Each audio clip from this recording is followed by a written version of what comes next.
सहस्रवर्धमानस्य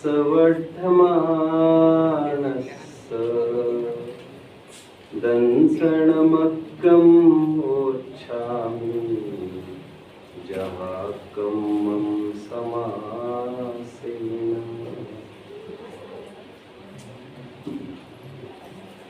बोध पावर की 56वीं वसक परी सहसहा निज्जन देशे हिणिच अथई सिलगड्ढे भूमि तले सव्वे आरुहई संवत्थ।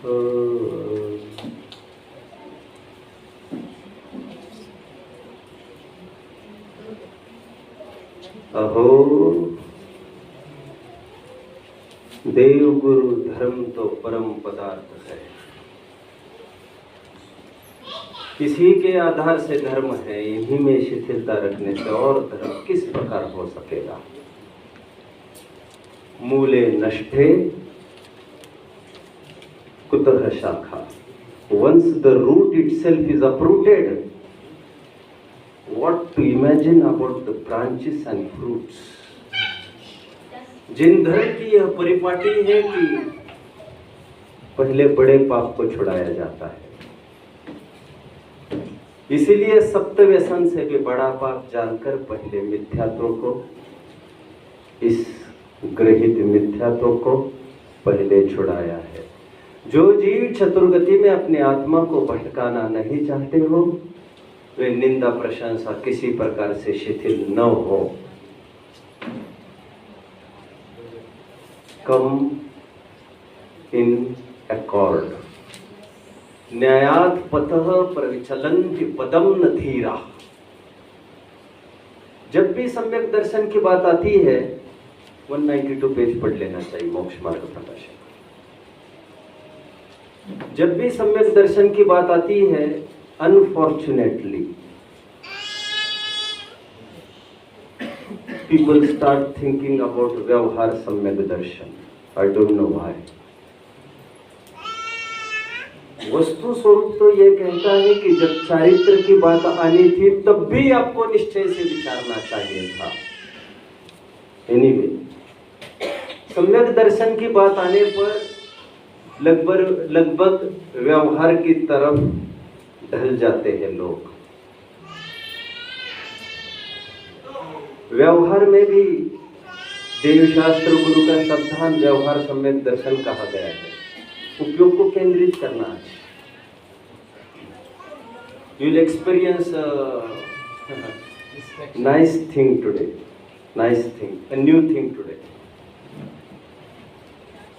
I don't think you may have experienced such thing year before. देवशास्त्र गुरु के शब्दान की बात कही जाती है। अब देखिए, शास्त्र का शब्दान आम आदमी क्या करेगा? शास्त्र पढ़े तो बात हो कुछ, वो तो ना कुछ पढ़ता है ना कोई बात है। अभी रहे देव और गुरु। अवसर देखकर इस पर अलग से चर्चा करूंगा ही, लेकिन गुरु के मामले में हम सावधान हैं। वैसे थोड़ा सा चंदन का टीका लगा हो भगवान को, पूछ सकते हैं? पूछ सकते हैं? हाँ या ना? पूज्यपाद आचार्य देव ने सर्वार सिद्धि की टीका में इसे संस्कार ऐसा शब्द का प्रयोग किया है। क्या कहा? संस्कार मतलब सजाना, शरीर संस्कार, शरीर को सजाना। एक टीका भी हम बर्दाश्त नहीं करते, बाजू में हो जाते। पूरी प्रतिमा ही लिप्त हो तो उसकी पूजनीयता का तो सवाल ही नहीं है। थिंक, ये देव के बारे में हम सावधान है। आज गुरु की बात करनी है, दिगंबर गुरुओं की थोड़ी सी बात करनी है, उनके स्वरूप की बात होगी। अक्सर लोग भ्रमित होते हैं, वे गुरु में भ्रमित होते हैं। दिल में सावधान है, जैसे मैंने कहा। मेरी इन आंखों ने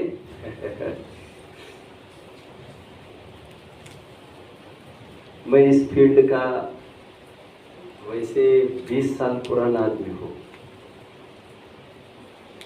आपके दिगंबरत्व अंगीकार करके मुझे 20 साल हुए होंगे, और इस 20 साल में खूब देखा है मैंने। थोड़ा सा पता चलेगा आपको। लोग अक्सर ये पूछते हैं कौन से गुरु को मानना चाहिए, यूं तो समय सारी का अध्ययन कराते हैं। पॉइंट 1, परीक्षा का क्या क्राइटेरिया रहता है उनका, ये तो समय सारी ही का अध्ययन कराते हैं, एक बात। और जब देखो अपन लोगों की भी थोड़ी प्रशंसा करते रहते हैं। सेकंड बात, अच्छा यही समझ में नहीं आता, मुनिराज चश्मा लगा सकते हैं क्या, भैया क्या होना चाहिए, क्या होना चाहिए। मुनिराज माइक का प्रयोग कर सकते हैं क्या, क्या होना चाहिए। मुनिराज चटाइयों का प्रयोग कर सकते हैं क्या, क्या होना चाहिए। मुनिराज आम आदमी के बीच में चौमासे की स्थापना, कलश स्थापना आदि कर सकते हैं क्या, क्या होना चाहिए। ऐसे कई प्रश्न हमको कुदेरते रहते हैं, और उनकी सच्चाई को परीक्षा से जानने के पहले ही हमें भीड़ दबोच लेती है। और जैसी भीड़ चलती है हम चलने लगते हैं, हमारे पैर चलने लगते हैं, as if they have become used to just to follow. Majority wins the race, जहां पर समाज जाएगी वहां पर चलो। इतने बड़े बड़े विद्वान हैं, सोच विचार करते हैं कि कुछ कर रहे होंगे आखिर, और हम ये समझते हैं सीट पर बैठा वाला आदमी विद्वान है और हम मूर्ख है, और हमारा धर्म है कि उनको फॉलो करें। समनभद्र स्वामी की याद आए बिना रह नहीं पा रही है मुझे। आपने तार छेड़ दी है 2 दिन पहले। दक्षिण में एक जगह जब देव दर्शन करने की उनको इच्छा हुई, पहले सूर्यास्त के बाद मंदिर बंद हुआ करते थे, क्योंकि धर्म के आलम्बन के लिए मंदिरों की आवश्यकता सूर्यास्त के बाद लगती नहीं थी धर्मात्माओं को। तो एक जगह गए तो माली पुजारी ने ये कह दिया कि अभी दर्शन नहीं हो सकते। समनभद्र आचार्य ने यह कहा था, रहने दो तुम्हारे भगवान को, तुम्हारे भगवान को बोल दो हमें उनके दर्शन की जरूरत नहीं, हम अपने भगवान अपने साथ ही लेकर चलते हैं। समनभद्र स्वामी का फेमस कोट है। एनीवे, क्यों न जाने इतना परीक्षा प्रधानी धर्म होने पर भी गोपाल दास जी तो यहाँ तक कहते हैं जब 2 रुपए का घड़ा तब मिलता होगा। 2 रुपए का घड़ा भी खरीदते समय ठोक बजा कर खरीदते हैं। When it comes to हमारे आराध्य, हमारे आधार स्थान धर्म के गुरु, क्यों हम लचर हो जाते हैं, क्यों भीड़ वृत्ति का अंगीकार करते हैं, समझ में नहीं आता। आश्चर्य तो तब हुआ मुझे, वैसे मैं किसी ग्रुप्स पर नहीं हूं, मुझे टाइम भी नहीं है और रस तो बिल्कुल ही नहीं है, लेकिन एक बार की बात है, अनायास मैं ग्रुप पर लाया गया। तो ग्रुप पर विद्वानों का ही ग्रुप था, ऑफ कोर्स बहुत टाइम में उस पर नहीं रह पाया। एक विद्वान, शीर्ष विद्वान है अपने समाज के, अच्छा माना जाता है उनको लोक में।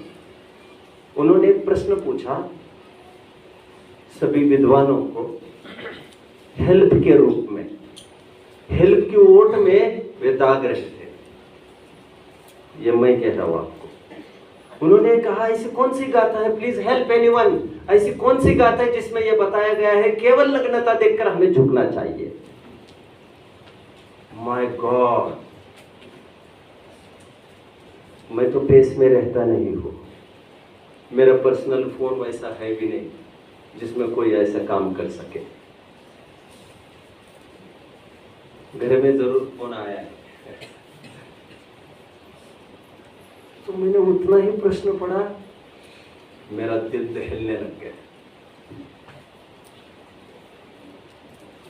और जितना मैंने पढ़ा है आज तक, if I am not wrong, उसको आधार बनाकर यदि मैं डेरिंग से कहूं तो मैं ये भी कह सकता हूं, जितना नहीं पढ़ा है उतने को भी मैंने नाप लिया है। क्या हो सकता है? और ये वचन केवल नग्नता को देखकर झुकने के वचन आज तक पढ़ने में नहीं है। और अच्छा है पढ़ने में नहीं आए। यदि पढ़ने में यदि आएंगे तो मुझे संकोच नहीं होगा कहने में, ये जिन वचन नहीं है। और बच्चों, विद्यार्थियों, हमें बहुत कसना चाहिए वस्तुओं को। इन्होंने कहा है, उन्होंने कहा है, उन्होंने कहा है, नाम ले लेकर गुमराह मत पाना कभी। नेवर। आज टाइम नहीं है, मेरा बस चलता तो वो भी कहता। चलो एक 10 मिनट तो चले ही जाएंगे। I will share an incident with you which is worth listening. Moreover, मैं सुबह का स्वाध्याय अवॉइड करता हूँ मंगलायतन में, क्योंकि 2-3 जन ही रहते हैं और बच्चों के बिना मुझे बहुत रस नहीं आता। जितनी आस्था मुझे बच्चों पर है कि वे कुछ कर सकते हैं, उतनी आस्था बड़ों पर नहीं है और विद्वानों पर तो और भी नहीं है। मैं जानता हूँ लोग मुझे भी विद्वान ही समझते हैं। मुझे बताया गया 2 दिन आपको बोलना है। कहोगे? विद्वान ही बैठे थे 4-5-6, होगी 5-6 साल पहले की बात। मैंने कहा भैया मुझे किस पर बोलना है? मंगलाचरण करने के पहले पूछ लिया तो उन्होंने कहा आपको पुरुषार्थ सिद्धि उपाय पर बोलना है। मैंने कहा ठीक है। मैंने कहा मैं वैसे ही बोलूं तो चलेगा? बोले चलेगा। तो मैंने वैसे ही बियॉन्ड द पेजेस थोड़ी सेंट्रल आइडिया देना चाहा। उस सभा में पवन जी बैठे थे। अब पवन जी कौन है ये प्रश्न मत पूछना, चूंकि पवन जी थे उस सभा में। मैंने डेरिंग से एक बात, और कोई विद्वान होता तो मैं बात कहता भी नहीं। खामखा साधारण लोगों के सामने बड़ी बड़ी बातें कहकर क्या सिद्ध करेंगे आखिर हम। तो मैंने एक जगह ये कहा, कहने को बहुत खेद हो रहा है कि हमारे आराध्य पंडित टोडरमल जी चूक गए हैं। मैंने ऐसा मंच से बोला, अभी भी मंच से ही बोल रहा हूं मैं। शांत वातावरण, कोई कुछ बोला ही नहीं। शायद मैं बोल रहा था इसीलिए कोई कुछ नहीं बोला। दूसरा कोई बोलता तो उसको तो तुरंत नीचे लिया जाता। But I was strongly awaiting someone to speak, क्योंकि लोग बर्दाश्त नहीं करते ऐसी बात को। पुरुषार्थ सिद्धियोपाय का एक अंश है भावार्थ का, जिसमें यह लिखा गया है कि रात में श्रावक इलायची लौंग खा सकता है, पानी पी सकता है। I would like to know if anyone have come across so far. ऐसा है कोई जिसने कभी ये पढ़ा है वचन? नहीं। यहाँ पर बैठे वालों में से आपने पढ़ा है? Okay then. और मैंने बोल्डली ये प्रेजेंट किया सभा में। I presented 2 options. वो तो पवन जी थे इसलिए बोल रहा था, क्योंकि पवन जी के सामने ऐरी गहरी बात चलती नहीं थी, चलती ही नहीं थी। कोई बात आए और वे आड़े हाथ न ले, इम्पॉसिबल। इसलिए मैंने उनके सामने बोला। मैंने 2 ऑप्शंस रखे। मैंने कहा we have 2 options left with. हमें या तो यह मानना पड़ेगा कि ये जो वचन है ये क्षेपक है, या दौलत राम जी कासलीवाल के हैं, क्योंकि दौलत राम जी कासलीवाल और टोडरमल जी की सम्मिलित टीका मानी जाती है पुरुषार्थ सिद्धि उपाय की वचनिका। टोडरमल जी बीच में ही चले गए थे, अभी ज्यादा कहने को अवसर नहीं है। या तो ये मानिए ये टोडरमल जी की नहीं है, और इफ यू इंसिस्ट ये टोडरमल जी का है तो मुझे कहना पड़ेगा टोडरमल जी चूक गए हैं। और ये जिन शासन में बर्दाश्त नहीं है, सूर्यास्त के बाद यदि कोई पानी पीने की बात करता हो, इनटॉलरेबल। मैंने ये कब कहा मैं पीता हूं, मैंने ये कब कहा मैं नहीं पीता हूं, मेरी मैं बात ही नहीं कर रहा हूं। दरअसल मैं बात करता हूं जिन वचन के होने की, और जिन वचन में हरगिज संभव नहीं है। टोडरमल जी चूक गए। Boldly you should present, boldly. हमको बहुत देखने की जरूरत नहीं पड़नी चाहिए उसमें। टोडरमल जी है इसलिए बहुत सोचना चाहिए, ऐसा नहीं है, क्योंकि sun always rises in the east. शांत जिनवानी स्तुति, शांत, सब घर पर। सोचने में लग गए रात भर कोई आवाज कैसे नहीं उठी। मेरे से डरते तो सब थे, पवन जी भी, आज भी, लेकिन इस डर का मैं दुर्भाग्य मानूंगा यदि मुझे कोई इस कदर डरता हो कि सही बात भी कहने में कतराता हो। इतना भी धाक अपनी नहीं बनाना कि खराब बातों के जाने से आप चूक जाओ। कितने बड़े रिस्क में खड़े हो आप। कुछ बात ही नहीं हुई। नहीं तो पवन जी भाई साहब दिन में 3-4 फोन कर ही लेते थे, शंकाएं पूछते थे, खूब शंकाएं पूछते थे, कोई बात ही नहीं हुई। दूसरे दिन मंगलाचरण करते समय पवन जी एंटर्ड। पवन जी जानते हो आप लोग? अभी उनके फोटो के अलावा तो कुछ नहीं दिखाया जा सकता। 5-6 साल पवन जी ने ही मुझे काफी आग्रह से मंगलाचरण बुलाया। मुझे सांस भी नहीं लेने दी, इतना पीछा किया। आज मैं मंगलाचरण में हूँ, दैट इज ड्यू टू पवन जी। दूसरे दिन पवन जी एंटर्ड। बहुत स्वाध्यायी व्यक्ति हुए, बहुत स्वाध्यायी, बियॉन्ड इमेजिनेशंस। वे बैठे भी नहीं थे तो उन्होंने ये कहा कि मैंने कल योगेश जी से बात की। योगेश जी कौन? ये अलीगंज वाले, इनको तो लगभग सब जानते होंगे। ये गंभीर चंद जी अलीगंज के पुत्र, गंभीर चंद जी अलीगंज वे जिन्होंने पुरुषार्थ सिद्धि उपाय पर काम किया था पूरा। तो पवन जी ने फोन किया मेरे परोक्ष में उनको, क्या है भैया माजरा क्या है ये, पानी वानी पीने के बाद कहां से आ गए रात में। तो योगेश जी क्या बोले मालूम उनको? योगेश जी ये बोले, पिताजी इससे असहमत थे, पिताजी इससे असहमत थे। आगे की मैं बात नहीं कह रहा हूं, शायद आप लोग नहीं बचा पाओ, अकेले में आकर पूछ सकते हैं।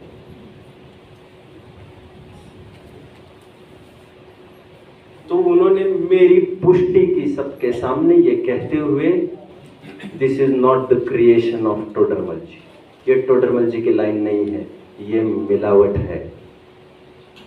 और मैं रात में मैं थोड़ी निश्चिंत था। उस दरमियान मैंने 6-7 टीका यहाँ वहाँ कर ली थी, और मुझे एक भी टीका में ये वचन मिले ही नहीं थे।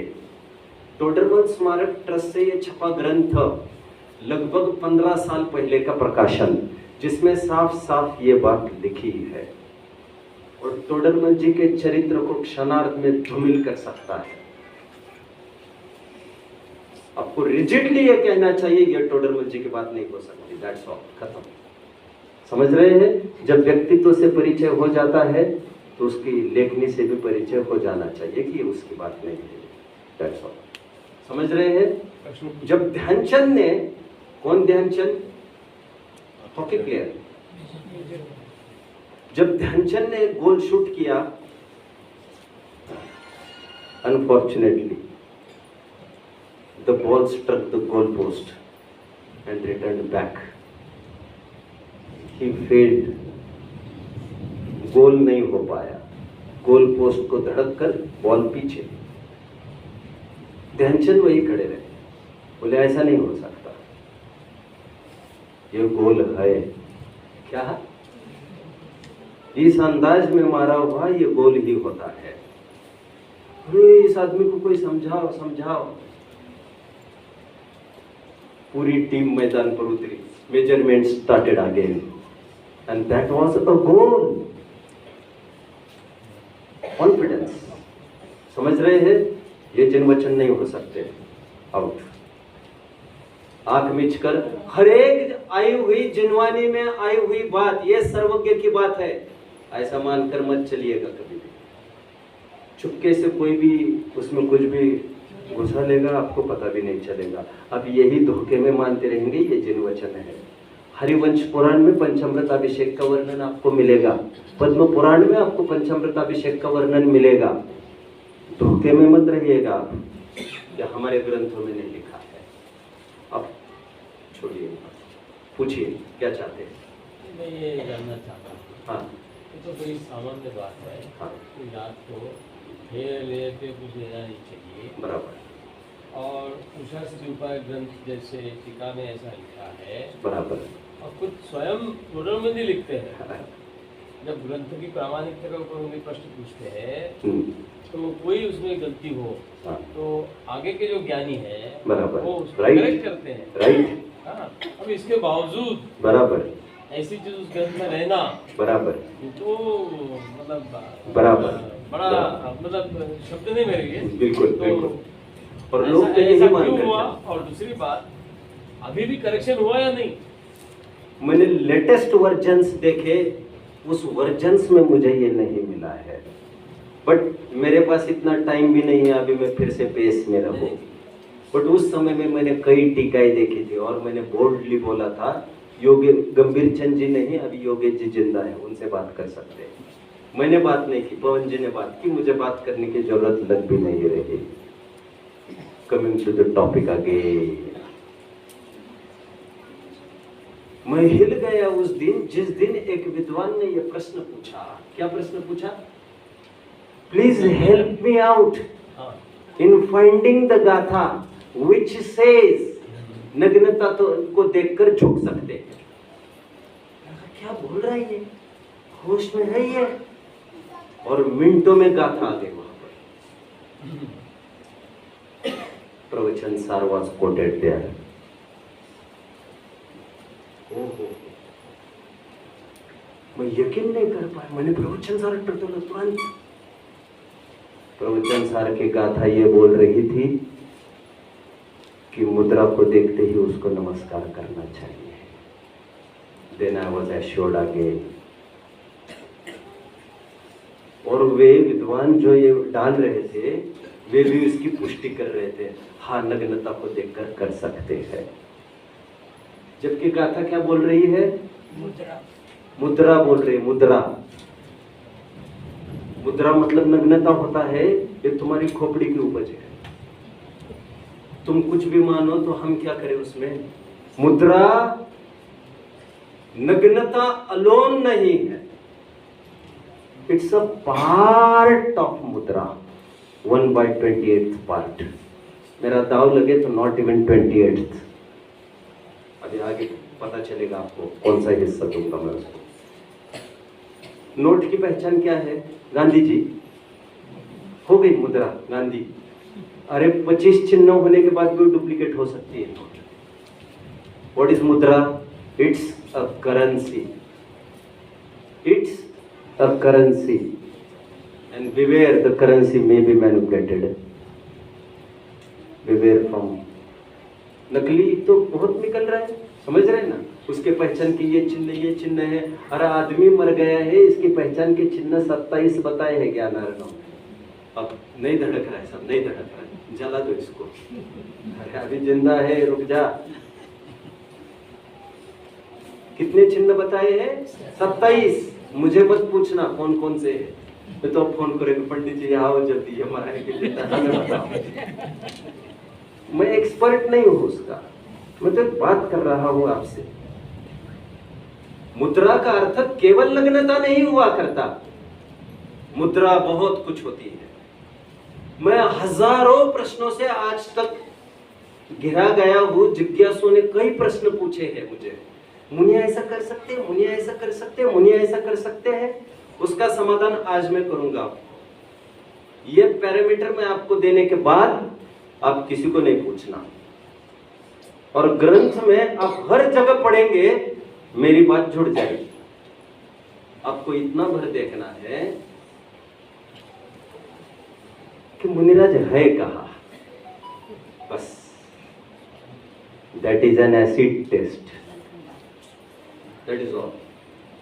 मुनिराज कहां पर है, मतलब कहां पर है, मतलब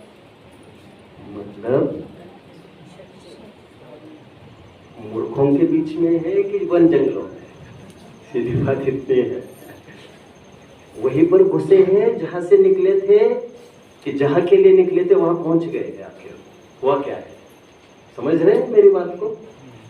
अच्छे से समझना है। एक कसौटी दे रहा हूं, फिर से किसी को भी नहीं पूछना ये मुनि सच्चे कि ये मुनि झूठे हैं, माइक चलता है क्या, चश्मा चलता है क्या, ये चलता है क्या, वो चलता है क्या, लैपटॉप चलता है क्या, ये अमुक चलता है क्या, ये मत पूछिए। अभी एक चीज बोली, क्या कहाँ है, वन विचरू होने चाहिए।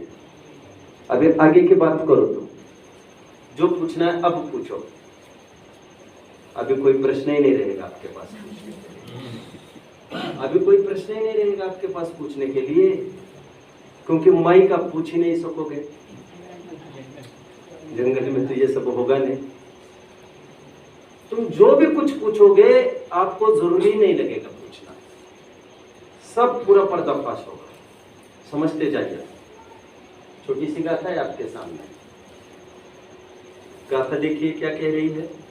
मैं अर्थ पढ़ रहा हूं, समय सीमित है, मुझे पढ़ना भी बहुत है, बोलना भी बहुत है। देखो वैसे अंडरलाइन द वर्ड निर्जन देशे, एक शब्द है उसमें निर्जन देशे। मैं गाथा का अर्थ पढ़ रहा हूं डायरेक्ट, इसी शब्द के इर्द गिर्द में मेरा विषय वस्तु चल रही है, और मुझे कुछ नहीं कहना इस गाथा के बारे में। ये गाथा ये कह रही है, वे जहां अन्य जन नहीं रहते ऐसे निर्जन वनादि प्रदेशों में सदा रहते हैं, वहां भी शिलातल काष्ठ भूमितल में रहते हैं, इन सभी प्रदेशों में बैठते हैं, सोते हैं, सर्वत्र कहने से। यहां पर तो नहीं, अभी वो खत्म हो गए मैटर, मैं तो आगे बढ़ गया हूं। यदि ये आगे चले तो आप लिख सकते हैं, नहीं तो अभी यहाँ पर कॉन्सेंट्रेट करिए और छोड़िए अभी इसको, मुझे तो बस आधार दिखाना था। यहाँ पर बराबर बात क्या आ रही है, निर्जन स्थान में मुनिराज रहते हैं। ठीक है, तो आगे एक छोटी सी बात है, उसको भी थोड़ा सा समझ लेना। जयचंद जी अर्थ कर रहे इसका, जयचंद जी अष्टपहुड़ की वचनी का जयचंद जी ने की है। जयचंद जी क्या लिखते देखिए, वे कहते हैं भूमि तल में काष्ठ भूमि तल में रहते हैं, इन सभी प्रदेशों में बैठते हैं, सोते हैं, सर्वत्र कहने से वन में रहे और किंचित काल नगर में रहे तो ऐसे ही स्थान पर रहे। और फिर आपको भावार्थ में सेम बात मिलेगी। कमिंग बैक टू 42वीं गाथा एक बार पढ़ लेता हूँ आपके सामने। गाथा तो पढ़ने को फुर्सत नहीं है, गाथा का अर्थ पढ़ लेते हैं। ये सब आप कमरे पर पढ़ते रहना। सोना घर मिल रहा है इसमें, इसी के 42 बोध पहुड़। हाँ,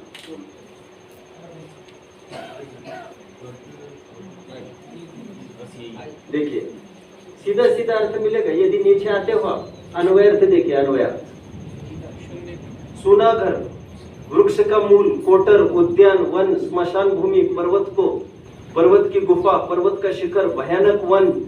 साधारण वन से काम नहीं चलेगा, जहाँ पर लोग सैर सपाटे के लिए जाते हैं वो वन त्याज्य है। भयानक वन और वसति का इनमें दीक्षा सहित मुनि ठहरे, ये दीक्षा योग्य स्थान है। और आगे आप पढ़ लेना, आगे 20-25 लाइन्स है, इसी की पुष्टि आपको मिलेगी। आइए 51वें श्लोक पर जल्दी, 51वें छंद पर आइए, उसकी भी थोड़ी सी बात पढ़ लेता हूं। अर्थ की तरफ मैं आ रहा हूं। परकृत निलय निवासा, मिल रहा है? पीछे थोड़ा सावधान करो, ऐसे कैसे चलेगा? परकृत निलय निवासा अर्थात जिसमें दूसरे का बनाया निलय, जो वसति का आदि उसमें निवास होता है, जिसमें अपने को कृतकारिता अनुमोदना मन वचन काय द्वारा दोष न लगा हो, ऐसी दूसरे की हुई वसति का आदि में रहना होता है, ऐसी प्रव्रज्या कही है। नाउ लिसन, 3 गाथें मुझे पढ़नी थी अष्टपौरुष की, दिस इज ऑल। अभी थोड़ा सा एनालिसिस करना है हमें। टोडरमल जी के कोर्ट में चलते हैं। टोडरमल जी क्या फरमा रहे थे? अपने आचार्य उपाध्याय साधु का सामान्य स्वरूप पढ़ा होगा, पेज नंबर 3।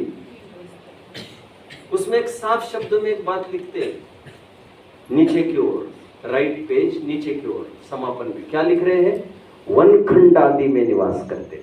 याद आ रहा है आपको? किसने पढ़ा? राइट, साफ इन शब्दों की तरफ थोड़ा सा ध्यान दीजिएगा। अच्छा, पंडित जी के कोर्ट में 6वें अध्याय में फिर वही याद आ गई,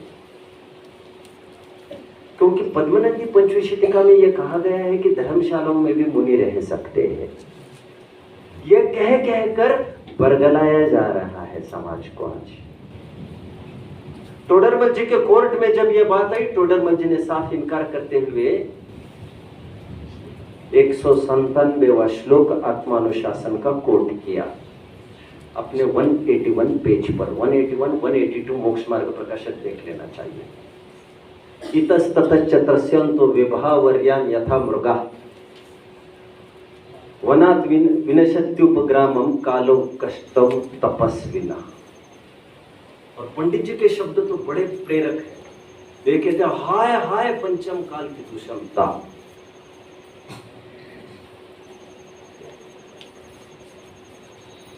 हिरण आदि पशु नगर के समीप आकर, जब सूर्यास्त होता है तो नगर के समीप आकर खड़े रहते हैं। एक ट्रेंड है ये, ट्रेंड। ये थोड़े 2-3 दिन पहले बोलते बोलते मैं बोल रहा था इस बात को, क्योंकि उनको शिकारी पशुओं से डर होता है। पंडित जी ये कहते हैं, ये तो हमने सुना था, हिरण आदि भयभीत प्राणी रात होने के टाइम पे जंगल के बाहर आकर खड़े रहते हैं।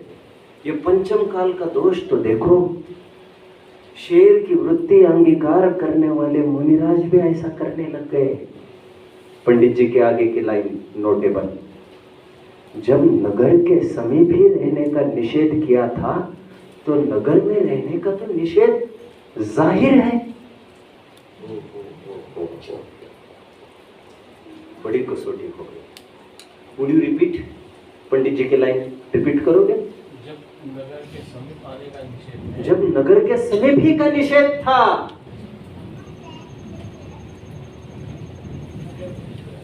रात्रों अपरे युधिष्ठिर, हे युधिष्ठिर, जब पानी की बूंद भी सूर्यास्त के बाद पीना खून बराबर कहा गया है, तो भोजन की कहा बात करते हो?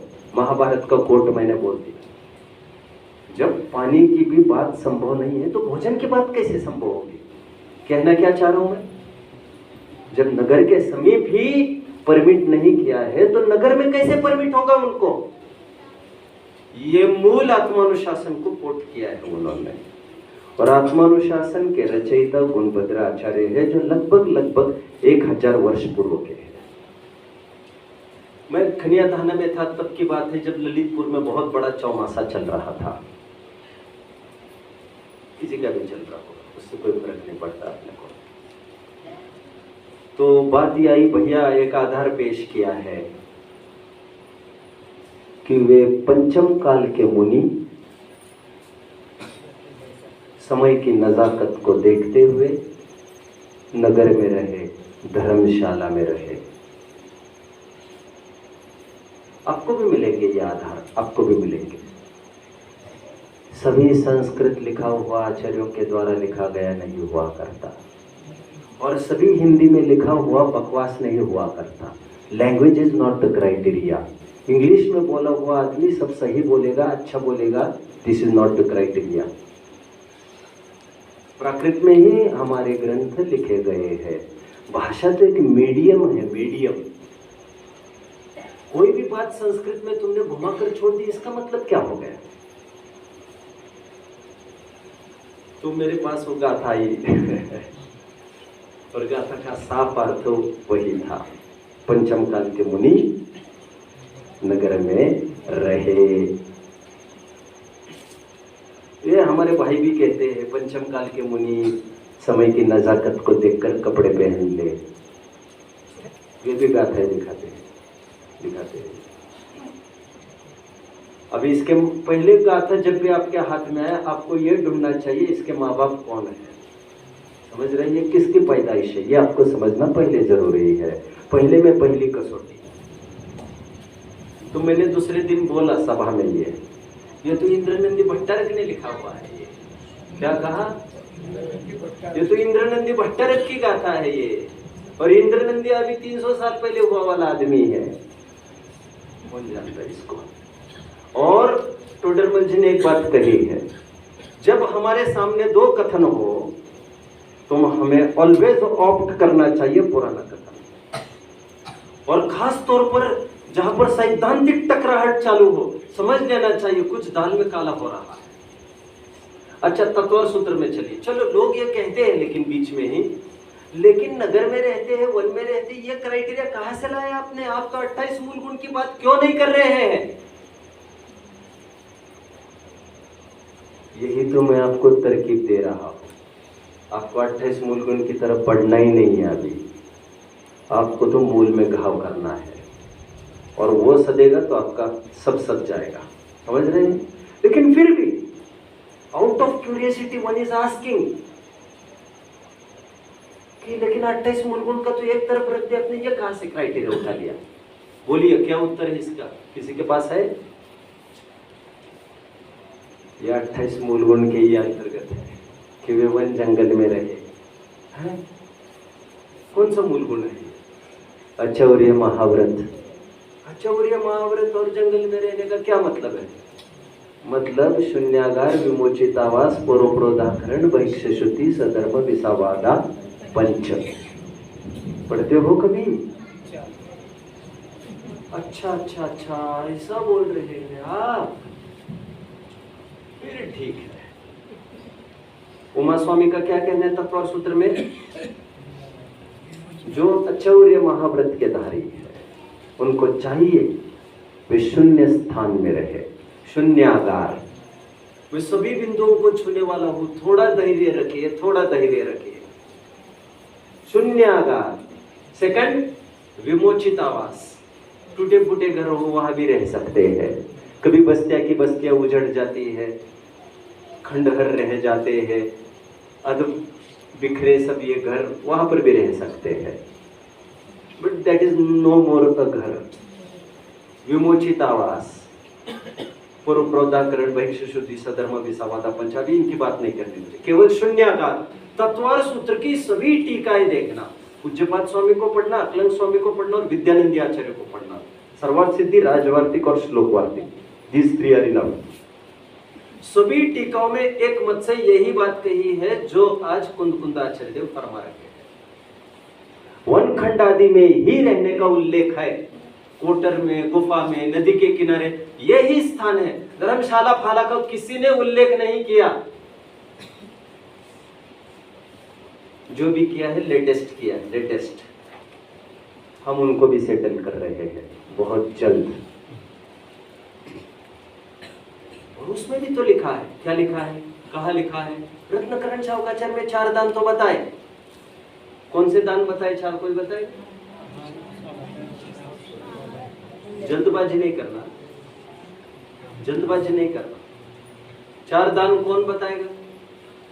117वां छंद होगा, 117वां श्लोक होगा। आप बताएंगे, शाबाश। थोड़ा आप भी सोच लो थोड़ा, और उनको भी सोचने दो। कोई 4 दान के नाम बताएगा? अब ये कहने की जरूरत नहीं है बार बार, इरिलेवेंट बात नहीं करना है। बोलो भाई। आहार दान, अभय दान, औषधि दान और ज्ञान दान। देखा, आहार दान, औषध दान, उपकरण दान, आवास दान, 4 दान बताए। ये प्राचीन है दान। ये किसने बताई है मैं नहीं जानता, वे भी है, वे भी चलेंगे। प्रभाचंद्र आचार्य देव ने टीका में समन्वय भी किया है, उसके लिए और 1 घंटा दूसरा चाहिए। अभी फिलहाल इतना ही। कितना? 4 दान बताए, जिसमें आवास दान भी बताया है। वे 4 दान जो आप कह रहे थे उसमें यह नहीं था, उसमें यह नहीं था। मैं जानबूझकर यह दान बता रहा हूं आपको, जिसमें रत्नकरण सावकाचार्य में आवास दान की बात कही है, मतलब वसति का दान की बात कही है, मतलब मुनिराज को वसति का दे, ऐसा लिखा है। बात तो वही हो गई ना भैया, फिर वन जंगलों में तो रह ही नहीं सकते ना।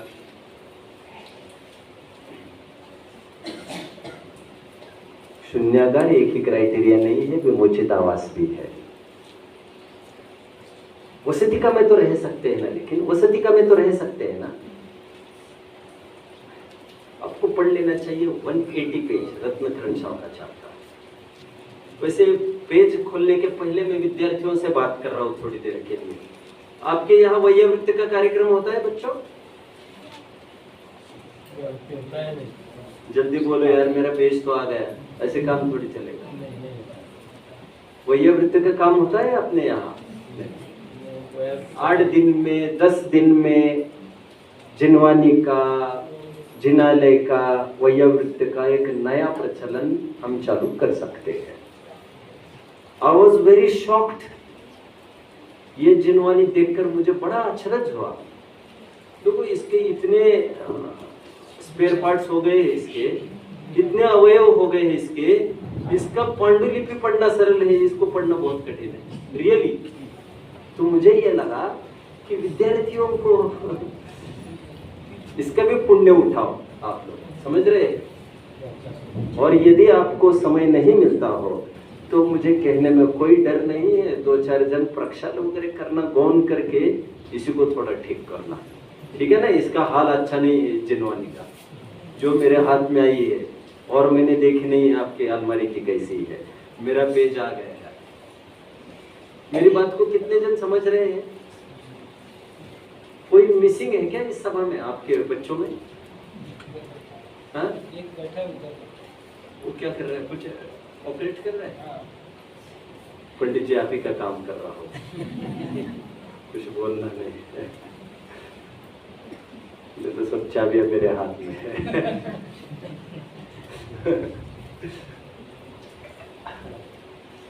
सामने वाला म्यूट भी कर सकता है आजकल, बोलती बंद। ठीक है, चलो। वसति का दान की भी बात रखी। वसति का दान सुनकर आपको क्या लग रहा है? हमारे घरों में घुसने लग जाएंगे फिर? वसतिका का स्वरूप समझिए, वसतिका का स्वरूप समझिए। धन्य मानिए सदा सुखदास जी को विकल्प आया लिखने का, आज से 200 साल पहले। वसतिका का स्वरूप क्या कहते देखिए। वसतिका कैसी होनी चाहिए? साधु के निमित्त से नहीं बनवाई गई हो। 1, उनके निमित्त बुहारी नहीं हो। सॉरी, एक बैक फुट पर आकर वन मोर पैराग्राफ, 181 पेज पर हो। रत्नकरण सावकाचार्य 181, यहां पर ला सकते हो 181। तुम ऑपरेट क्या कर रहे हो? ये आवाज की है कि सब क्या कर रहे हो? ये ऑपरेट वही कर रहे हैं। रत्नकरण सावकाचार्य आ सकता है 181। चलो ठीक है। देखो, वसतिका का स्वरूप देखिए। कोई कभी ग्राम के बाहर,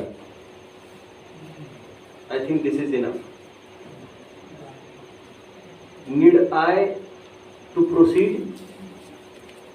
I think this is enough. वसीतिका में क्या लिखा जा रहा है? पहले दो शब्द क्या पढ़े, क्या सुने? तो इससे क्या होगा? पहले तो ये बात तय हो गई, फिर से गुफाएं आदि तो नगर के बाहर की बात थी ही, वसीतिका भी जिनकी बात कही जा रही है, आवास दान की भी बात कही जा रही है, नगर के बाहर की बात चल रही है। अहो मुनियों में और गृहस्थों में के परिणामों में बहुत अंतर।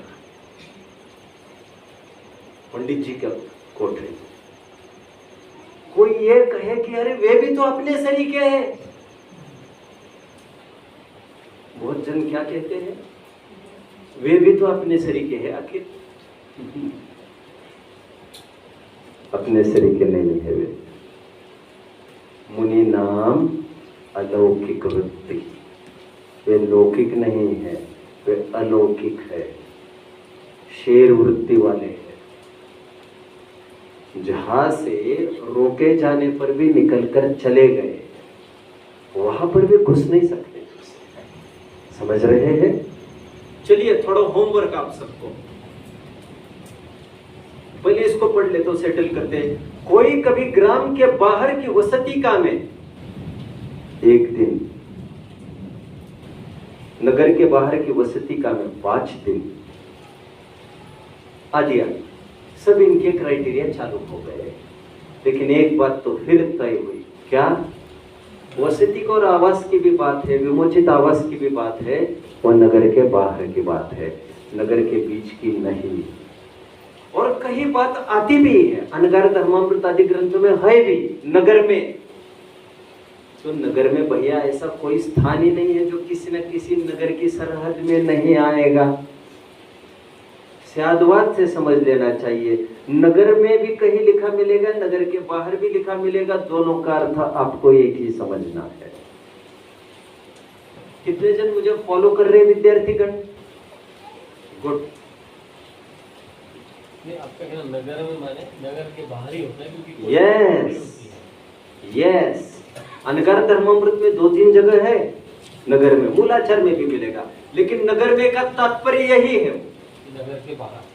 समझ रहे हैं? क्योंकि नगर का एक अर्थ सरहद वाला नगर, और नगर का एक अर्थ लोगों का जमावड़ा, जहां पर लोक संसर्ग हो, और लोक संसर्ग सर्वथा वर्जित है उनके लिए।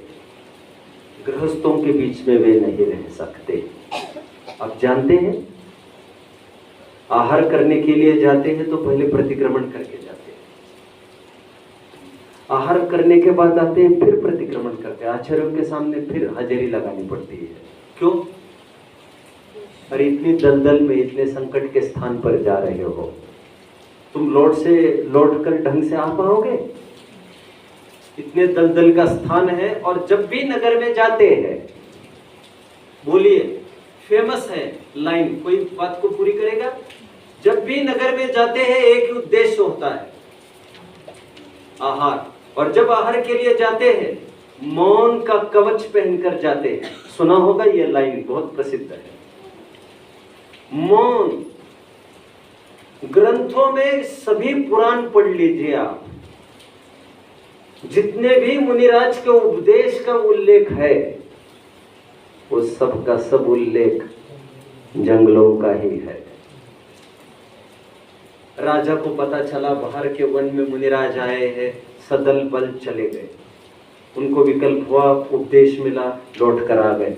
सभी आधार पढ़ लेना आपको, एक भी यह नहीं मिलेगा कि नगर में ही राजा के पास आ गए, ऐसा हो गया, कभी नहीं मिलेगा। ये पढ़ लेना अभी जो मैंने यहाँ से पढ़ा है, रत्नकरण सावकाचार्य का वसतिका का स्वरूप भी देखो क्या लिखा है नीचे। और साधु के निमित्त से नहीं बनवाई गई हो, उनके निमित्त बुहारी नहीं हो। अभी वसतिका संबंधी 46 दोष 32 अंतराय पढ़ लेना चाहिए। आप लोगों ने आज तक क्या सुना है? आहार संबंधी 32 दोष 32 अंतराय 40 दोष होते, यही पढ़ा है ना आप लोगों ने? वसतिका संबंधी भी बताए गए हैं ये सब। इसका मतलब सीधा ये हुआ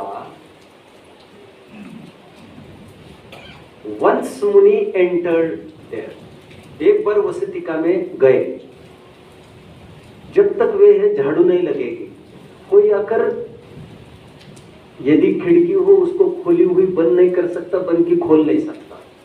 यदि यह सब कुछ हुआ तो डेफिनेटली वहां पर मानवकृत संचालन चल रहा है। देखो वसतिका कैसी होती है, मैं आपको थोड़ा सा बताता हूं, आपको कई ग्रंथों में पढ़ने नहीं मिलने वाला है। पहले जमाने में ऐसा होता था, जब किसी रईसजादे की सालगिरह हुआ करती थी तो पैसा किस रूप में खर्च करें तो अच्छे कामों में खर्च किया जा सकता है, तो या तो साहित्य छपाए, दूसरा ऑप्शन हुआ करता था वसतिकाएं बनाए। What for? वसतिकाएं जब बनाई जाती थी तो जंगलों में बनाई जाती थी। क्यों?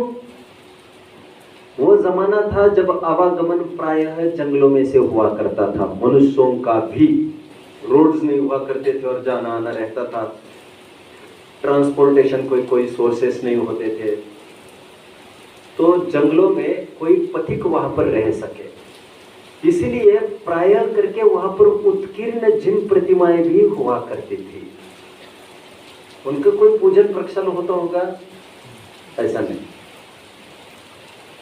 लेकिन वे पूजनीय दर्शनीय हो जाती थी। देव दर्शन का नियम चूकता नहीं था जंगलों में भी, तो प्रायः करके ऐसा हुआ करता था। अथवा किसी तिर्यंच को भी लगे पानी बरस रहा है, धूप है, शेल्टर में चला जाए, आओ जाओ घर तुम्हारा, इस प्रकार वे वसतिकाएं हुआ करती थी। जंगल में कोई वसतिका है, आप इमेजिन करिए, वहां पर कोई किवाड़ लगा सकता है? दरवाजा लगाएगा क्या वहां पर? अरे कुछ तो बोलिए बच्चों, लाइट फिटिंग करके आएगा? टाइल तो अच्छी बिठाएगा?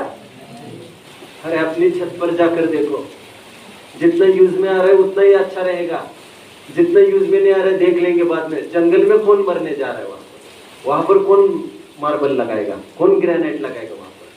वहां पर कोई भी आएगा और कोई भी जाएगा। इस प्रकार का वसतिका का स्वरूप हुआ करता था, जिसको लगभग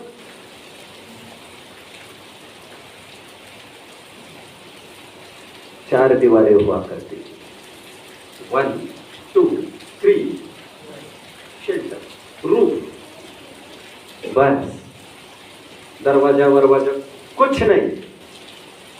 उसे कहते हैं वसतिका, जहां पर मुनिराज रुक सकते हैं, जहां पर लाइट फिटिंग हो, दरवाजा हो, जहां पर बुहारी मेंटेनेंस होता हो, जहां पर कभी नहीं रुक सकते। वसतिका का स्वरूप भी ये है। अभी किसी को ये डाउट हो सकता है, स्तोपदेश पढ़ा है किसी ने?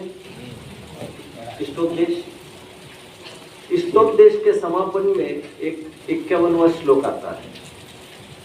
उस 51वें श्लोक में यह बताया गया है, इससे तो नहीं आ सकता, छोड़िए, जिसमें यह बताया गया है मुनि को क्या विचार करना, सजने वने वा, जन में हो अथवा वन में, ऐसा अंतिम का एक श्लोक आता है। स्तोपदेश मिति सम्यक धित्य धीमान मानापमान, छोड़िए इस बात को, मान अपमान से कोई लेना देना नहीं है साधुओं को। उसी प्रकार वन हो अथवा जन का स्थान हो, वो ज्यादा चिंता न करे। इसका भी आधार दिखाकर लोग ये कहते हैं कि ज्यादा विचार नहीं करना चाहिए मुनियों को, जहां जैसा मिले वहां पर जमा लेना चाहिए। इस छंद का अर्थ ऐसा नहीं है, इस छंद का अर्थ वैसा है जैसा मैं अभी करूंगा। वैसे मुझे पहले ये बताओ, नयों का विकल्प नहीं करना ये निश्चय है, व्यवहार है, इसका मतलब क्या है? नए पक्षातिक्रांत होने की बात चल रही थी, नयों के विकल्पों को छोड़ने की बात चल रही थी, इसका मतलब क्या है? कोई बताएगा? स्वानुभव में जाना। स्वानुभव में जाना मतलब क्या होना? मतलब क्या होना? निश्चय नहीं के विषयभूत वस्तु में जाना, निश्चय नहीं का विकल्प नहीं करना। समझ रहे हैं? निश्चय नहीं का विकल्प नहीं करने का अर्थ यह नहीं हुआ कि आप चाहे जिस नहीं का आलम्बन करते रहो। निश्चय नहीं के विषयभूत वस्तुओं में स्थिर हो जाओ। सजने वने वा का मतलब ये है, रहना तो आपको वन में ही है, जो चरणान योग का क्राइटेरिया है। वो ग्रंथ है अध्यात्म का, द्रव्यान योग का, समता भाव की बात चल रही है। इंसिडेंटली कोई उपसर्ग हो जाए और नगर में उनको रुकने का योग बन जाए तो समता रखना। नहीं समझ रहे अभी, बता रहा हूं। आहार के लिए मुनिराज नगर में आए, धुआंधार पानी बरसा और धुआंधार पानी में मुनिराज चलते नहीं हैं, हम सब जानते हैं। रिमझिम बरसत बूंदाबांदी में तो चल लेते हैं, धुआंधार बारिश में तो चलेंगे नहीं। और पानी खूब बहने लग गए, इतना पानी बरसा। ऐसे में वे आगे नहीं बढ़ सकते। अभी रहे कहां पर वे? रहे कहां पर? है तो नगर में ही ना। तो कहते नहीं बाबा, मैं तो नगर में नहीं रहूंगा, ये तो मर्यादा का लोग होगा। ऐसा नहीं, सहज हो जाओ, जाओ वहां पर, ठीक है,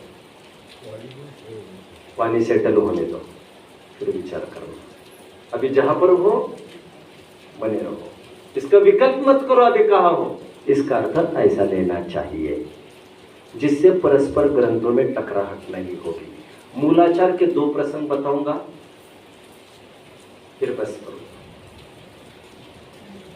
मूलाचार में बहुत सुंदर वर्णन आया है। कभी योग लगे मूलाचार को भी पढ़ लेना चाहिए। जिस प्रकार कोई रत्न का व्यापारी रत्न को क्षण भर दिखाकर झट से रत्न को तुरंत तिजोरी में रख देता है। उदाहरण समझ में आ रहा है? तो ऐसा तो संभव नहीं है ना कि आजकल के सेल्समैन होते हैं, ट्रेनों में आते हैं, एक कंघी 25 जन को पकड़ा देते हैं, ले लो भैया, ले लो भैया। हमको लगता है लेकर चला गया, उसको क्या याद रहेगा, डाल दो बैग में। होता है ऐसा, देखा है ना आपने? और लौट के आता है, बोलो भैया किसने किसको लेना है, क्या करना है। फिर जो लोग रहते वो जिनको लेना है पैसा दे देते। सेल्समैन करते ऐसा, देखा है ना आपने? रत्न का व्यापारी ऐसा ही करता है क्या? ले लो भैया, ले लो, ले लो। फिर बाद में हमारे भोजन पान करके फिर क्या? रत्न का व्यापारी ऐसा नहीं करता। एक रत्न एक को ही दिखाता है एक समय में। मालिक कहता है चलो देखा, चलो कल दाम की बात करो, कितना कैरेट है? नहीं सब मुझे देखने तो दो। क्या देखेगा, क्या समझेगा? मेरा बाप भी नहीं समझता, तू समझेगा क्या? देख तेरे पास ब्लैक मनी है, तो ऐश करना चाहते, चुपचाप ले जा, ऐश कर। 10 साल के बाद लाएगा, मैं तुम्हें इतना दे दूंगा। दिस इज डायमंड का ये बिजनेस होता है। इसमें कोई नहीं जानता क्या ओरिजिनल है और क्या डुप्लीकेट है। सही है ना? रत्न के व्यापारी का उदाहरण दिया। जिस प्रकार रत्न के व्यापारी रत्न दिखाकर झट से तिजोरी में डाल देता है, ठीक उसी प्रकार मुनिराज रत्न की भांति अपने शरीर को दिखाकर क्षण मात्र में अबाउट प्रसंग बता रहा हूं। जब आहार के लिए आते हैं, बहुत अचानक आ जाते हैं आहार के लिए मुनिराज। और एक उदाहरण उसी प्रसंग में आया है, बिजली के चमत्कारवत अपने शरीर को दिखाकर अबाउट टर्न। नहीं समझे? आंगन में जाते हैं किसी के,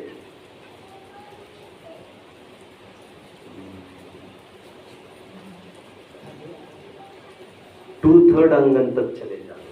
कितने? 2/3 आंगन तक चले जाते।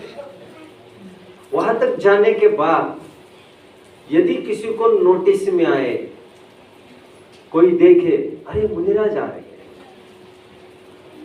ऑल ऑफ अ सडन उनको पड़गाहन करने की बात होती है। ऐसा नहीं है 5 मिनट पहले यू विल बी इन्फॉर्म्ड कि कोई आने वाला है, हिलने नहीं देंगे आपको स्टैचू। ऐसा भी नहीं 2-4 रोटी तो और बनाने दो, 1-8 लीटर दूध तो मंगाने दो, और पानी भी तो भरने दो, और जो है ठीक है ना। अरे रेड पड़ती है तो हिलने नहीं देते। जैसे पापा को बुलाओ, मामा को बुलाओ, फोन चल रहा है के देखते रहो। पापा मम्मी की बात करता है, क्या बंद हो गया फोन, बंद हो गया? तभी हम अंदर घुसे हैं, समझ रहे हैं? कुछ नहीं, स्टेडी एक ठिकाने बैठे रहो। अब जो कुछ करना है हम करने वाले, जिसको फोन करना है हम करने वाले हैं, समझ रहे हैं?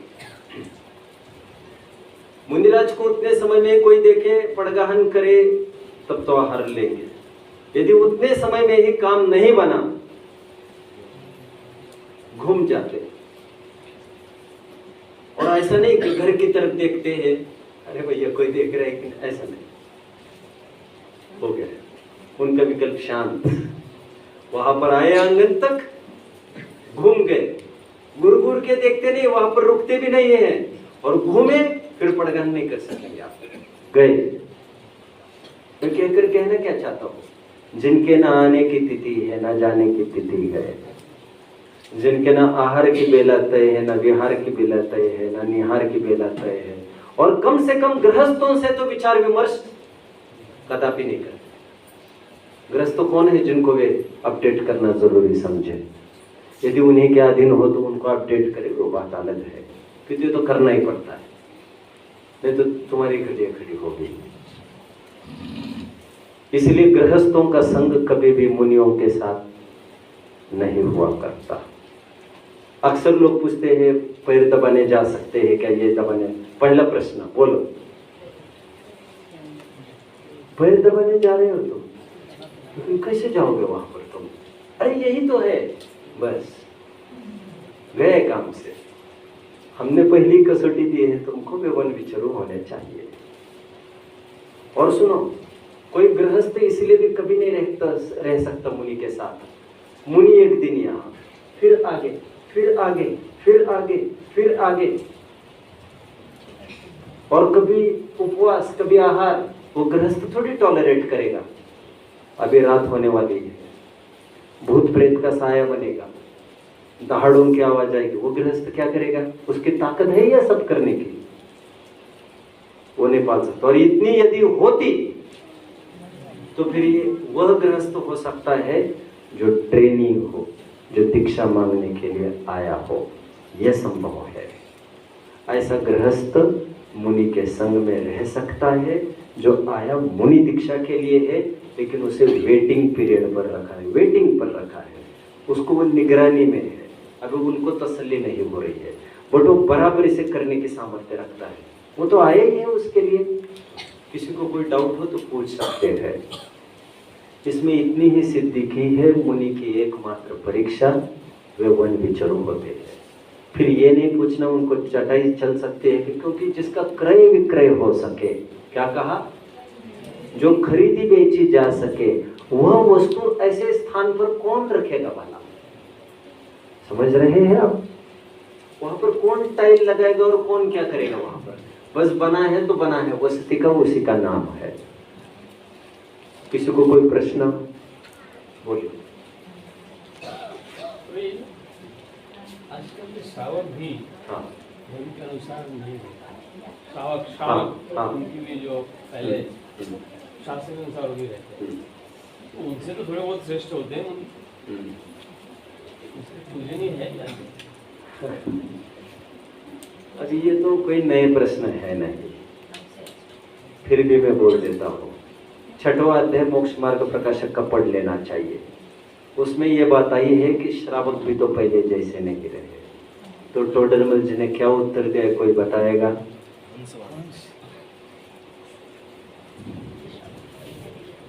कोई बताएगा? नहीं। 8 मूल गुण की कितनी विवक्षा जिनवानी में पढ़ने में मिलती है? आप एक हद पर तो खरे उतरते होंगे 8 मूल गुण की क्राइटेरिया पर। 8 मूल गुण की लगभग 25 विवक्षाएं मिलती है। कितनी? 25। लगभग प्रसिद्ध मध्यमांश मधु और पाचुतम पर मैं समझता हूँ इसमें लगभग खरे उतर जाएंगे। तो टोडरमल जी कहते हैं श्रावक कहलाने योग्य कुछ न कुछ क्राइटेरिया तो बनेगा, लेकिन 28 मूल गुण के स्वरूप में 2 पना नहीं है, उसमें एक रूप पना ही है। समझ रहे हैं आप? टोडरमल जी ने तो और भी उदाहरण दिया है शंभु कुमार आदि ने गृहस्थावस्था में पहले कितने पाप किए और फिर भी वे स्थिर हो गए, ऐसा भी होता है। मुनि में ऐसा संभव नहीं है, वो पूज्य पद है। श्रावक में तो वेरिएशन भी संभव है, उनका मिथ्यात्व होना आदि आदि सब संभव है, लेकिन मुनि में भ्रष्टता संभव नहीं है। और पहले से ही बेहतर है, ये तो बेहतर है उसके हंस के उदाहरण दे देकर अच्छे से समझा दिया पंडित जी ने। हंस आज नहीं है, इसलिए कौओं को तो कोई हंस नहीं मान लेता। हंस नहीं है, बस इतना ही स्वीकार करता है। आज केवली नहीं है, भगवान नहीं है, इसलिए चाहे जिसको तो भगवान नहीं मानते। टोडरमल जी ने लिखा अभी 181 पेज के 1-2 पेज पहले और 1-2 पेज बाद में और पढ़ने की मैं बात रखूंगा आपको। सदासुखदास जी ने लिखा है 2-4 जगह इसमें, मुनि दूर अगम्य क्षेत्र में कहीं होंगे। ओहो, शुल्लकों का मिलना भी महादुर्लभ है, ऐसे लिखा है। May be 178 river again. ज्ञानानंद सरोकाचार्य में रायमल जी भी यही बात कहते, दूर अगम्य क्षेत्र में कहीं होंगे। टोडरमल जी भी यही कहते, दूर अगम्य क्षेत्र में कहीं होंगे। आज से 250 वर्ष पहले जबकि इतना पवित्र वातावरण था, उनके भी देखने में मुनि थे नहीं। मैं ये नहीं कह रहा हूँ आज कदापि संभव नहीं, मैं इतना जरूर कह रहा हूँ आज जहाँ पर भी होंगे वे वहीं पर होंगे जहाँ पर योग्य श्रावक भी होंगे, जहाँ पर उनको आहार आदान प्रदान सब व्यवस्थित चल रहा होगा। कहाँ हो रहा होगा, क्या स्थिति होगी, हम कुछ नहीं बोल सकते, लेकिन जहाँ पर भी होंगे उनका स्वरूप अन्यथा नहीं हुआ करता।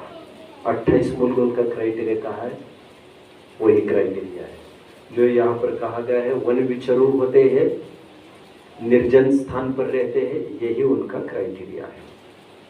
इष्टोपदेश में तो ज्ञानी धर्मात्मा की भावना बताई गई है, उसमें भी ये बताया गया है इच्छन्ति क्या है, निर्जनम जनितादर, ऐसा एक सूत्र है जिसमें निर्जनता का आदर ज्ञानी करता है, श्रावक पढ़ लेना चाहिए। बोलो।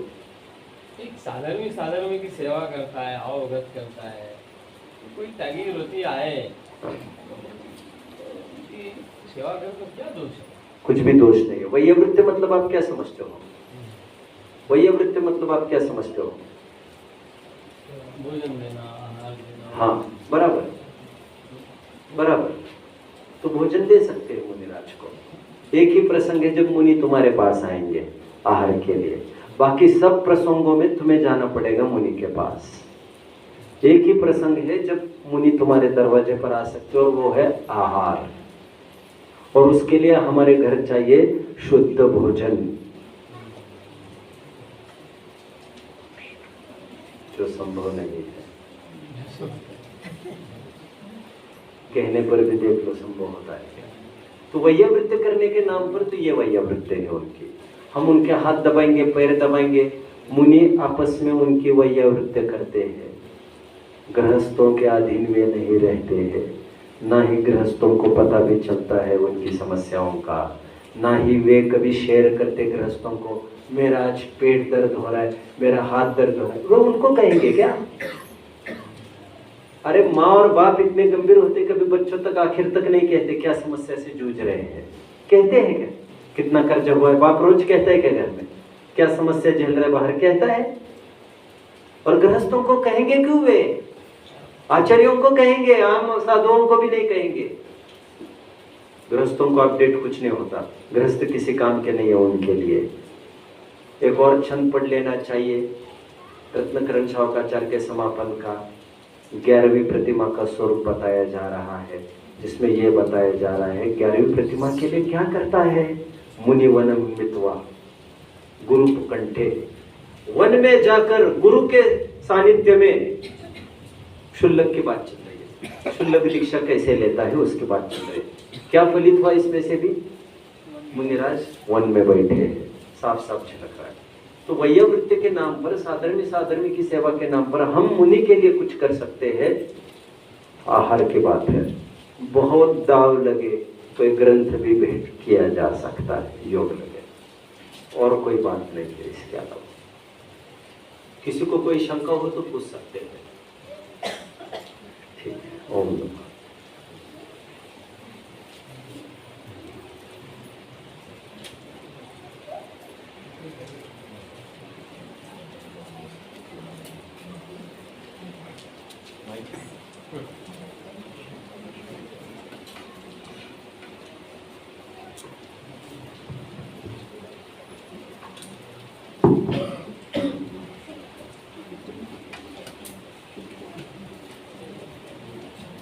हाँ, हितेश भाई साहब बता रहे हैं। देखिए,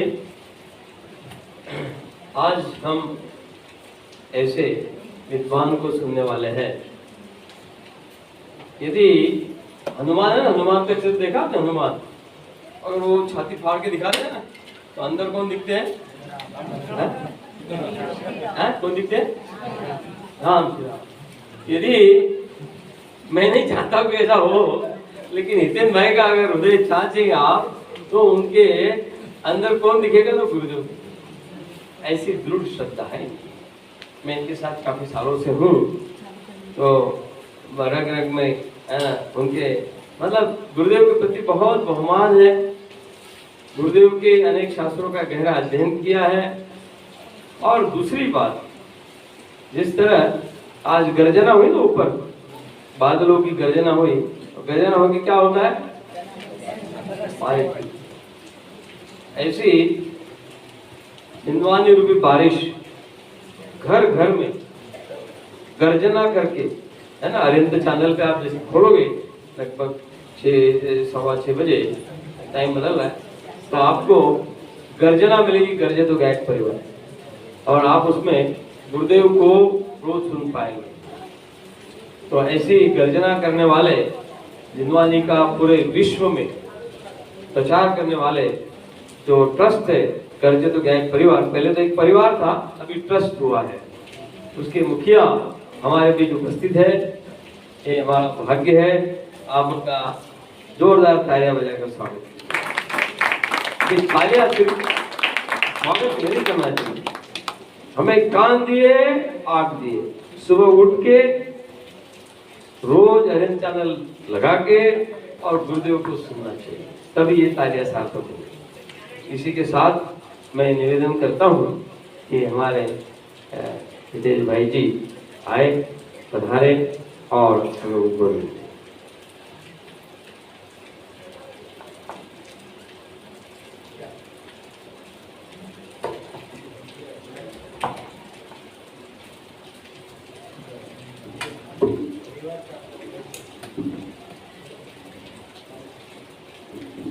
छपता है।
चालू